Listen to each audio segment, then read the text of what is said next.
everyone, and welcome back. Today I have a review for you that is coming in two parts. As always, I will be doing a non-spoilery section to help people decide if they want to read the book. Then the second half will be full of spoilers for those of you who have read it and want to discuss it with me. Today I'll be reviewing I Was Here by Gayle Forman, and I'm a huge Gayle Forman fan. I think if you saw my What's on My Nook video a couple days ago, I had an immense amount of Gayle Forman on there. And ever since I bawled my eyes out reading If I Stay, I've been reading all of her books. So the non-spoilery premise is that this follows Cody, who lives in a small town, and her best friend growing up, her name was Meg, and Meg goes off to college.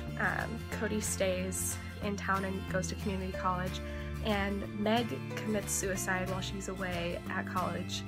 And Cody is trying to grapple with that and figure out why she did this, why she never saw any signs about her being suicidal, and how she could have left her other half, her best friend, without even knowing that this was going on, that she was having these thoughts.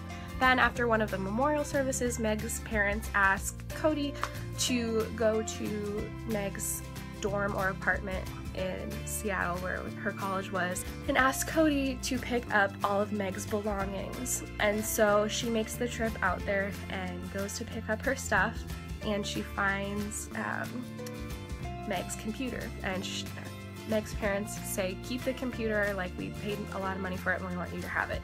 And while she's searching on the computer, she finds all of these emails are deleted from for 6 weeks. And so she does a little bit of investigation and finds out that she'd been emailing this person from a suicide support group, but they're not really a support group. They are coaxing people into suicide. It's really messed up. And so Cody makes it her mission to kind of track down this man who'd been talking to Meg, and find out if Meg had actually committed suicide or if she had been murdered. So it turns out to be a little bit of a mystery. That's about all I can say that's not super spoilery. I think this is a good one to read and go into it not really knowing exactly what it's about, what's going to happen, and just kind of experience it. I think I pretty much read it in one sitting because I was just like, whoa, this is crazy. But yeah, I think it was good. I gave it 4 out of 5 stars, which I'll get into in my spoilery section.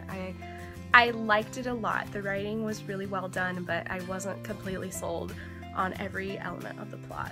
But I will get into that. Once you read it, you can come back and watch the discussion and talk about it with me. Alright, so spoilers are coming now.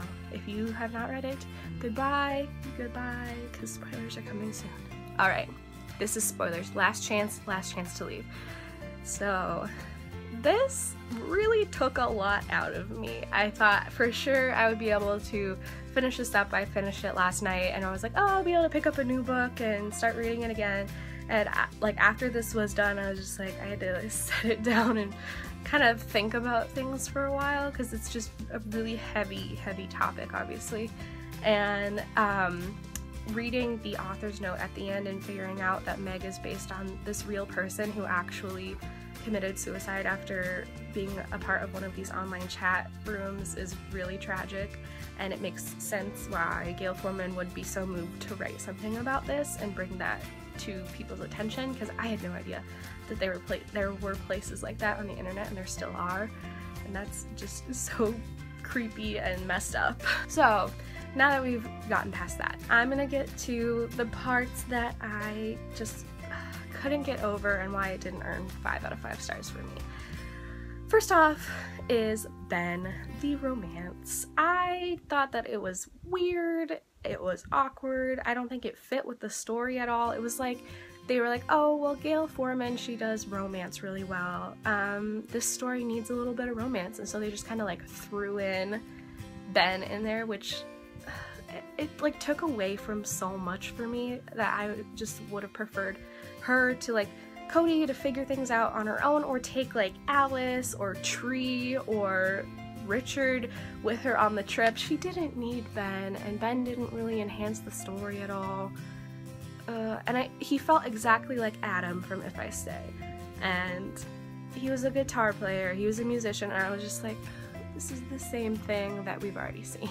I also felt like this was a very different writing style than Gayle Forman's other books, just because everything was so brief. Every chapter was so brief, and like the descriptions were beautiful, but I just kept being like it was like jerky, like getting through, because we'd start getting rolling and then the chapter would end, and then it would just kept like chugging on, and it didn't flow as much as her writing normally does.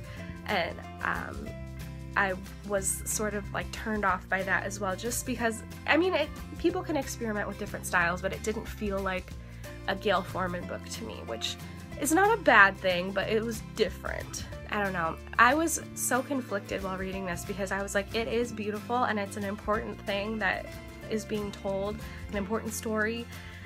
But I set it down about when I was halfway done, and I like looked over to my sister and I was like, yeah, like I had recommended like, ooh, this is gonna be really good for you to read when I was like starting it out. And then about halfway through, I like put it down and I was like, wow, this is like really dark and morbid. Just because like Cody is so fixated on it, and then she sort of starts having like thoughts, because all BS, or whatever we want to call him, starts kind of getting into her mind, and I just was really icked out the whole time. And I think that's the point, that you're supposed to feel really icky, but I was just, it was really morbid, and the cover is misleading. I thought it was gonna be like, oh, one of her like happy, like carefree, like, okay, If I Stay was really sad, but it had this like carefree, like love story, like innocent thing like underneath the whole time. And so it never felt like a dark death story, but this one felt dark, and I was not expecting that, guys. It was heavy.